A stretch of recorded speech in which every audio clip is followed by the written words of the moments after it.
President Trump is a regulatory freeze, preventing bureaucrats from issuing any more regulations until we have full control of this, the government and this administration.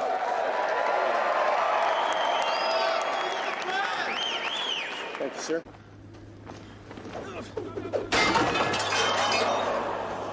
Are you not entertained? Are you not entertained? Is this not why you are here?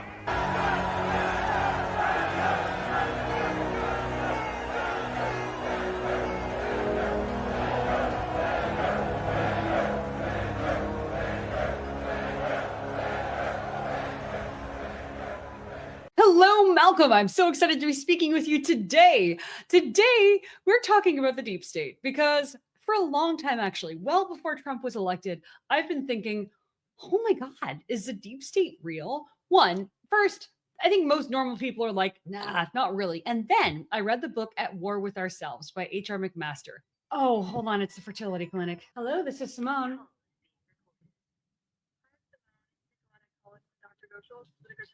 It is, yes. So I have good news. You had a positive beta today. Oh my God. When you first said hi, Simone, you sounded kind of sad and I was so worried. No, it's not like you have to like call people with a smile on your face. I was just so worried. Wow, this is great news. The pregnancy test came back positive, but very faint, which is exactly what happened the last time we lost a pregnancy. So I guess we'll see. And in this book, HR McMaster talks broadly about how, much he respects the office and how much he respected the president and really tried to do a good job. But at the same time, he mentioned stuff that made me really think twice. Like at one point, President Trump wanted HR McMaster to send off a letter that he'd written to Vladimir Putin. And rather than follow his request, he just sat on it for like 2 weeks, hoping that the president would change his mind or something. And he did eventually tell President Trump that he hadn't sent it.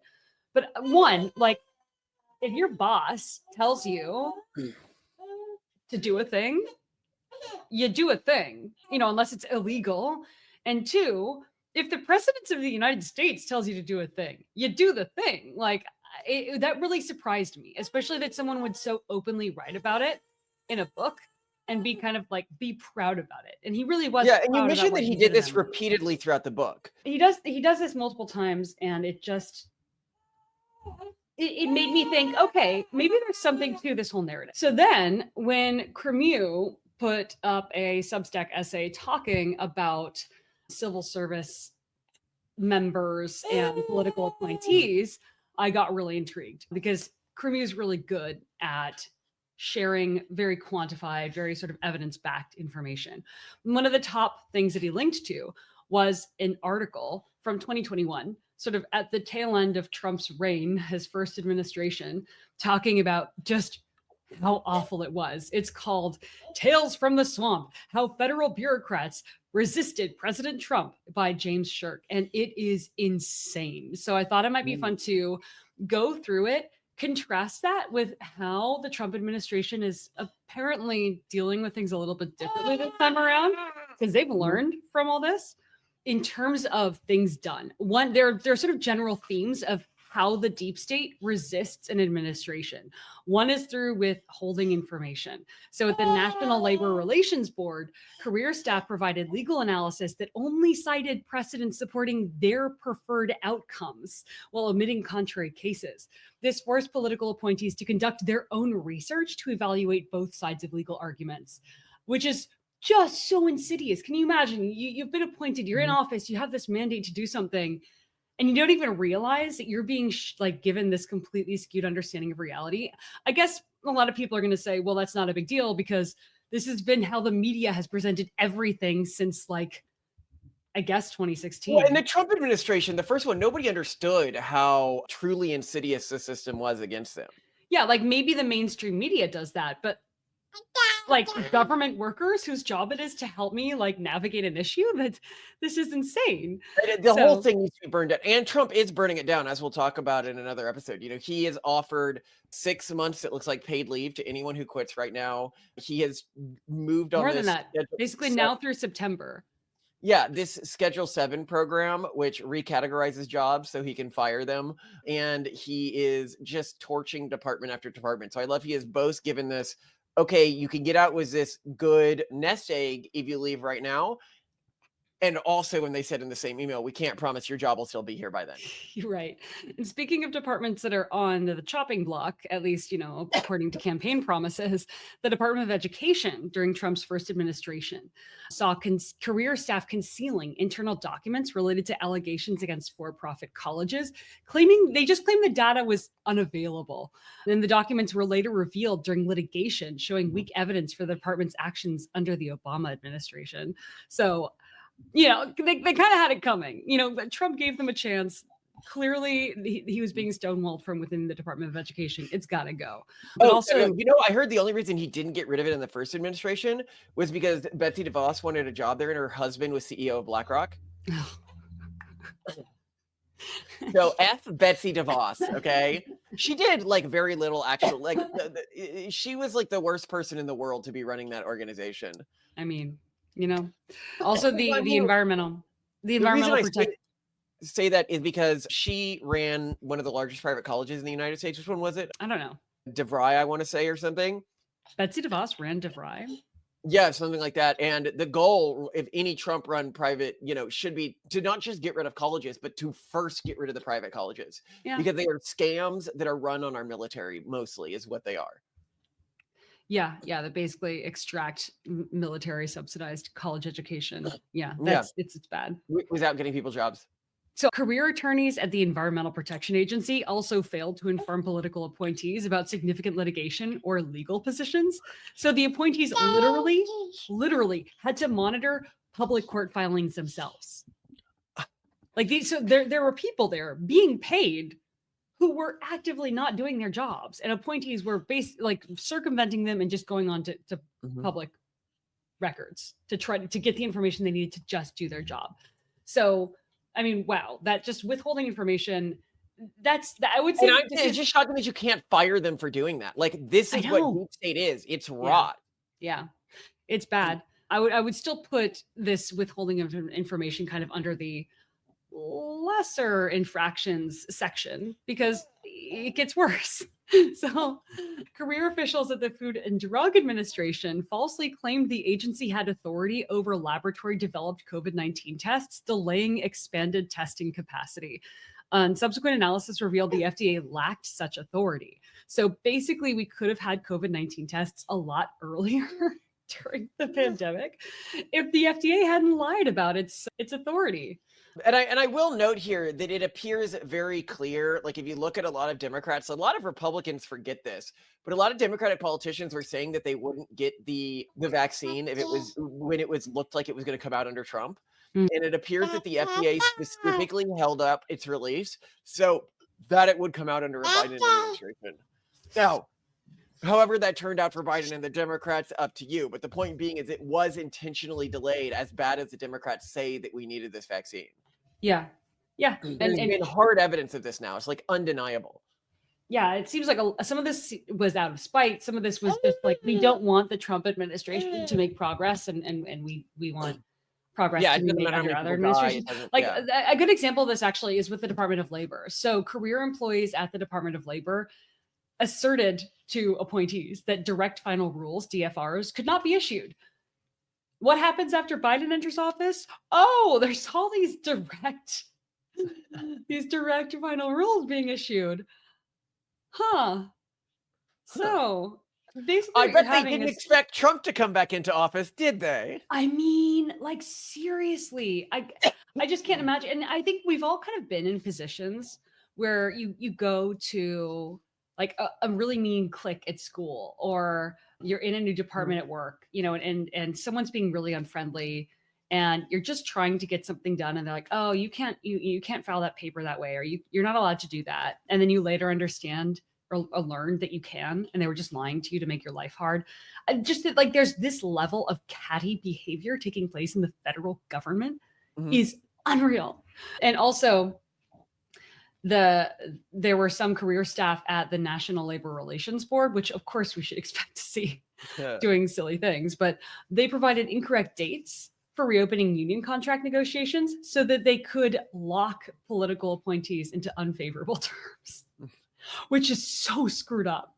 But also, I would expect absolutely nothing more from labor relations. So, yeah. Why is there even a labor relations department? Like, that shouldn't exist. Well, yeah. Why are there unions in the federal government? You know, that's another great question. Wait, can Trump make the federal government anti-union? Is that possible? Can you just say, like, we no, won't Trump hire was a union staff pro-union anymore? candidate, wasn't he? I mean, he supports. Oh yeah, I mean, some you unions. stick with the private sector unions, but I'm talking about federal government unions. Yeah, that doesn't seem right. Like when it's taxpayer dollars. Well, you're not negotiating against another party. You're negotiating against yourself. Like, it makes no sense. When I actually am very supportive of unions when the unions are fighting against a private party, like a company or even like a board of company, you know, like a Disney or something, right? Yeah. But when there's like a teachers union, who are you negotiating against? You're negotiating against people that you are electing, right? Like, if you think you deserve a higher salary, then you take that to the citizens. It's not some big mega bucks guy behind a desk. Yeah. But anyway, National Labor Relations Board assholes. They also, some of the lawyers at the National Labor Relations Board refused to draft decisions overturning administrative precedents that they supported. They basically were like, I dare you to dismiss these to anyone who is appointed. They just refused. And that's another really common theme. So like another theme of what was being done by the deep state during Trump's first administration is just refusing to do work that was considered ideologically disagreeable.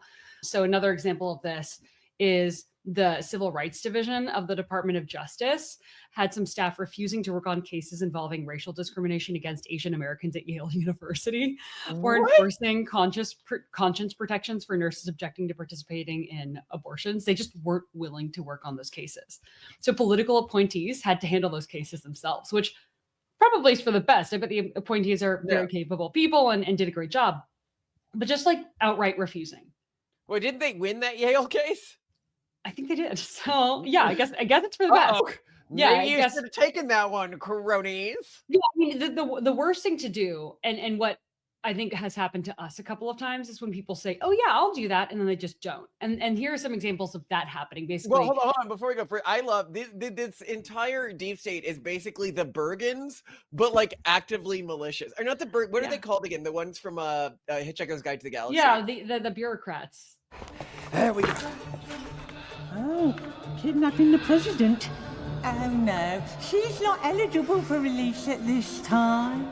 Okay, right. Look, this is the president. Oh. Okay, see? There?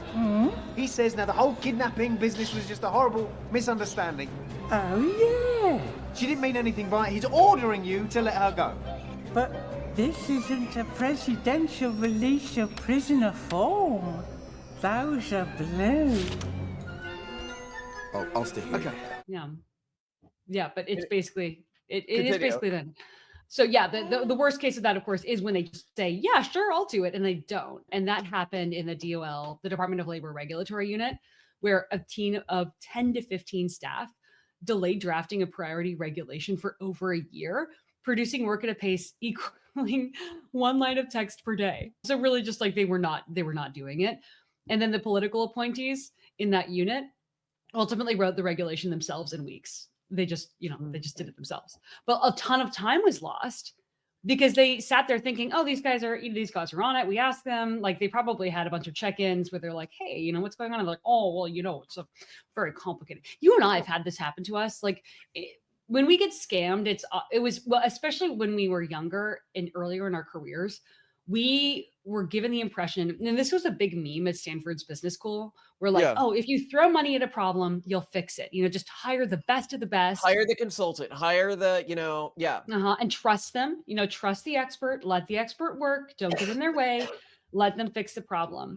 And we hired a couple people to do really important projects on those fronts in accounting, in compliance and some other things.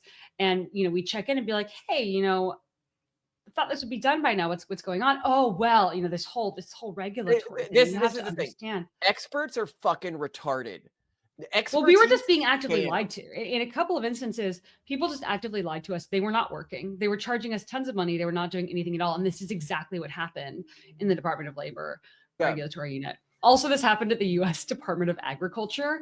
Career staff took over 2 years to rescind an environmental rule affecting Alaska, despite having issued similar rules quickly under prior administration. So they basically just decided to not do it. It's just so bad. And then, I mean, similarly, another theme here is producing unacceptable work product with the Title IX regulations. Career staff produced drafts that either diverged from policy priorities or were legally indefensible. So again, the appointees had to do all the work, which again is for the best, probably. And then under USDA NEPA rulemaking, despite expertise, career staff produced unusable drafts for an environmental regulatory reform requiring political appointees to rewrite it. This is where I want to sort of point out how this is going to backfire so freaking bad. Because one, in Trump's first administration, plenty of appointees found out that it was just easier to do everything themselves. And they did. Now, as of this week, OpenAI released a government iteration of its AI tools that allow for government workers, even with security clearances, to use offline in an Azure environment versions of OpenAI's best resources right now. I think, and this is something that we're also, what happened to us when we discovered that we've been lied to so many times by people that we'd hired in to solve problems and handle really important strategic issues. We just learned no more. We're not going to hire lawyers. We're not going to hire accounting consultants. We're not going to hire RFP consultants. No, we're just not going to do it, because every time we do, we get disappointed. At best, they're just not very efficient. At worst, they're actively negligent, not doing anything and overcharging us and then producing terrible work. So what's going to happen is, and I think it's already starting, those jobs just won't exist anymore. Those departments just won't exist anymore. If you are going to be a hostile deep state, you're going to be eliminated. No, well, I mean, this time they're going in with flamethrowers, and I think that they'll actually. At first, I thought the deep state would be able to fight back, but what I've learned is this strategy that Trump is doing this administration, which is just an everything at once and as aggressively as you can strategy. The forces arrayed against Trump just didn't they don't know what to do. They at first it was okay, rakes broke, we ran away, we reformed, and now it's now they're coming back with a flamethrower and they're like, I learned, and we're gonna burn it all down. They started with drain the swamp, and they were totally willing to keep the riparian environment. Let's try to preserve some of this. Let's not nuke it. Now, no. Everything there will be nothing left. And it should be. This should all be done by appointees only now. If I took over a department, because it is hard to fire people. So the way I'd probably handle it is I just go to everyone in the department and be like, I've got great news. You all can, well, I mean, obviously anyone working from home would be fired, but I won't immediately fire if you go work from home. And we don't need you to do any work anymore. And they'd be like, what do you mean no work anymore? I'm gonna be like, I'm handling all of it. I got a little team of, guys here. You guys just don't need to do anything at all anymore. And then wait, because that will give you all the everything you need to fire them. You're like, why are we still have this entire department when without them I'm able to do the entire department's job? And I can guarantee you one competent small team like you and me could easily handle one of these department's jobs. Well, and in many ways it's just a lot easier because you don't have these layers of morass. I mean, one of the things that HR McMaster described a little bit in his book was kind of all these different things that had to be done with every piece of presidential communication and every little this and that. And I'm sure that with the original presidents, I mean, obviously none of this existed. And then over time, there's just been this bureaucratic creep of oh, well, with every letter written, we have to, make 5 copies of it and then run it by these 3 people. And they don't technically do anything, but they way slow things down. And I'm just wondering how much of this can just fully be eliminated entirely, because it just seems so damaging and wrong. And but what's so encouraging is it coming into this new administration. I feel like we're seeing the lessons learned. Another really common theme in HR McMaster's book, he never described doing it himself, obviously, but he talked about it happening all the time, which was leaks. Just everything that he was doing privately within the administration just seemed to be getting leaked. I think he thought Steve Bannon, if memory serves, was like doing a ton of the leaking, just like, but a bunch of people clearly were. And basically nothing was airtight within the administration. And the same thing happened, for example, at the General Services Administration. There was one career lawyer who leaked a draft executive order on federal building architecture, which created a huge media controversy that hindered its implementation. Similar with the DOJ Civil Rights Division, internal emails mischaracterizing political directives were leaked to the press to generate opposition. And I don't think, you can't even count the number of times things were maliciously linked during the Trump administration. So, well, I think everyone is seeing, and anybody who is looking at this and is like, oh, this is like this is not normal. This is the same as stealing an election. This is the same as, it's worse. I mean, I don't know. Like, okay, maybe it's not worse, but it's pretty damn bad. No, it is really, really bad. You cannot, like, this is the same as ignoring democratic processes. This is the same as believing that you have a right to, and keep in mind, all of this is happening in the face of, Blinken. When Trump was elected president, throughout different federal offices, they were giving psychology counseling to people because these people couldn't handle that a election, the democratic process, that the will of the people was being served, not their will, but the people's will.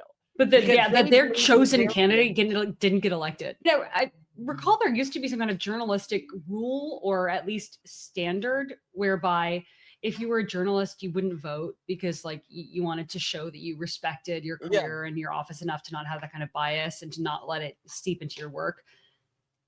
That's failed if literally counseling is needed, if someone's preferred candidate isn't being elected in the government. If journalists have the decency to not vote, it seems almost de rigueur that anyone working for the federal government should not be allowed to vote while holding their position. So this is what I'm really worried about now as we're on hiring freezes, for example. So in Trump's second administration, one of the first things he did was implement a hiring freeze with, of course, some like notable exceptions around like emergency, like national security, medical care, things like that. So during his first administration, there was a hiring freeze, an HHS hiring freeze. And yet career staff circumvented that by backdating start dates on hiring paperwork to pre-inauguration dates. They just sharpied out.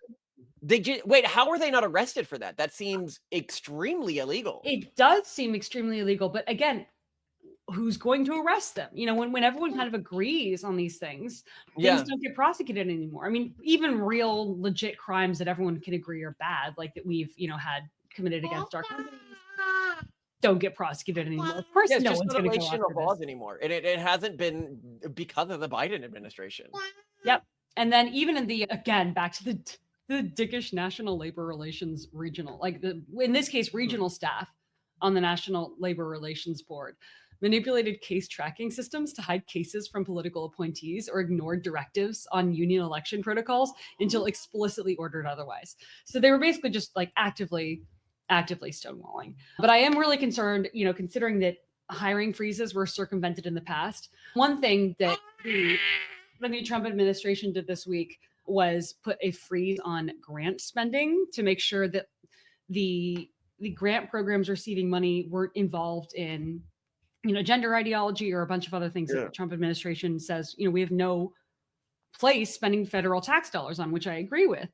What I'm concerned about is a similar kind of behavior, is like, even if, for example, it is full, just seeped with gender ideology, whoever is reporting is going to just fill out some form or write a cover letter and be like, no, there is no gender. Yeah, but how are they going to get around that? I mean, like, this time I think we need to rely a lot on inside whistleblowers, so people who are sick of this shit, like letting people know. And I think all this needs to be taken into context within like the AOC speech recently of like, this is a nation of laws. That remains, that is the law, that is the Constitution. And he just tried to sign a piece of paper trying to say no. We don't have to listen to him. It's illegal. We don't have to treat this seriously. It's a joke. And that's not to say that what they're trying to do isn't serious. It is serious. And it's like the laws never apply when it's your side. Mm-hmm. It's laws when you can use them to subjugate people who you disagree with or dehumanize, but the laws are irrelevant when you're in power. And I think that we need to remember, always remember, that that's the way that they treat the concept of the nation of laws, is that the laws don't apply to them. And so long Yeah. as that's the case, and we try to play by their rules of laws and everything like that, then it's just never going to work out. You have to be as aggressive as possible. As what you're talking about, we've already seen this. We've already seen people trying to recategorize what DEI is. We've seen people try to just change the names of departments, change the names of people's positions. And I think that, there's an army of YouTubers out there. There's an army of really pissed off citizens. And they need to have some sort of like a department where we can drop this information for them, and then maybe AI vet it or something to get this so that it can't easily be flooded. And then you could also have a system where people who have repeatedly dropped good tips, their accounts get flagged, so their tips go to the top to make it more trustworthy. Well, no, it makes it very hard for the left to just, flood it with bad information. Yeah. And if you do that, then you've got a system pretty quickly where it's like, oh yeah, just get this to like the Libs of TikTok account and it will immediately head to the federal government. That's the way I would handle this. I could see that. Yeah. Yeah. No, this is really important. And it's not just about the Trump administration's agenda being stymied or slowed down. What Cremieux points out in his Substack article, after also summarizing some of the points made in the Swamp article, is that it literally costs all taxpayers more when a government is misaligned. He actually points out how misaligned civil servants increase procurement costs by about 1% of initial contract value, contributing 6% of the average total cost overruns. He points out how there's a correlation between misalignment and delays in contract completion, and how the legal and operational misdirection also costs a lot of money. I mean, even just thinking about the people who were paid to write legislation, who wrote like about one line a week, like this is just, it's a ton of wasted money. And he also points out that misalignment at agencies like the SEC results in politically motivated investigations and penalties against firms that are misaligned with the administration. So just like everyone hurts, this is a really big problem. And what we need to keep an eye on, I guess, as all of this goes forward, at least according to Cremieux when he wrote this article, is Schedule F. So there was an executive order issued by Donald Trump in 2020 in October, which he's reissued, by the way. Yeah. Yes. Yes, because it was rescinded by the Biden administration, which creates a new category of federal civil servant position known as Schedule F, which basically redefines federal workers as at-will employees, which of course is the norm in the United States. At-will basically means you can be fired at any point for any reason, just immediately. I could call anyone who's an at-will employee and be like, you're fired, and they're gone. And this would do the same to federal workers right now who cannot do that, which is also insane to me. The frustrating thing about the first iteration of Schedule F was that no employees were officially moved into the schedule before President Biden revoked the order on January 22nd in 2021. So it's going to be implemented this time. Yeah, now he's coming in on top of this, and so we'll see. These guys are getting super Saiyan Trump this time. Last time they got untransformed. They don't know what's going to hit them, and I'm excited for this. Yeah, I mean, they clearly didn't expect Trump to win again. So I would say, one, whether or not you even like Trump's agenda, you should care about this because it costs you more. It causes damage. It's a huge waste.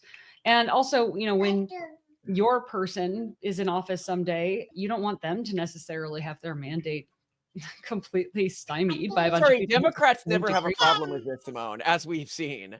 This is 100% a Republican thing because the deep state is Democrat. Well, yeah, except I think a lot of people who identify as Democrats probably also don't love the idea of Asians being discriminated against as college applicants.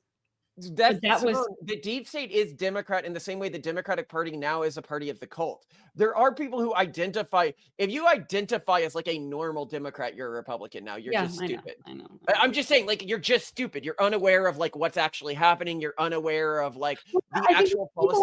I think a lot of people are. I wasn't aware of where the Democrat Party had gone when I first met you, and I was still a Democrat. I just had no idea.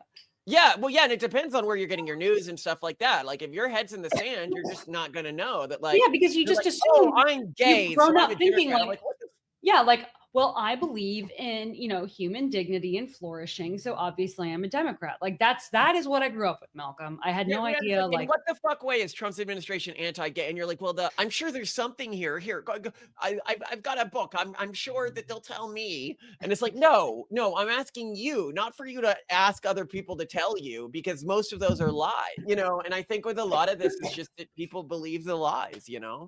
yeah.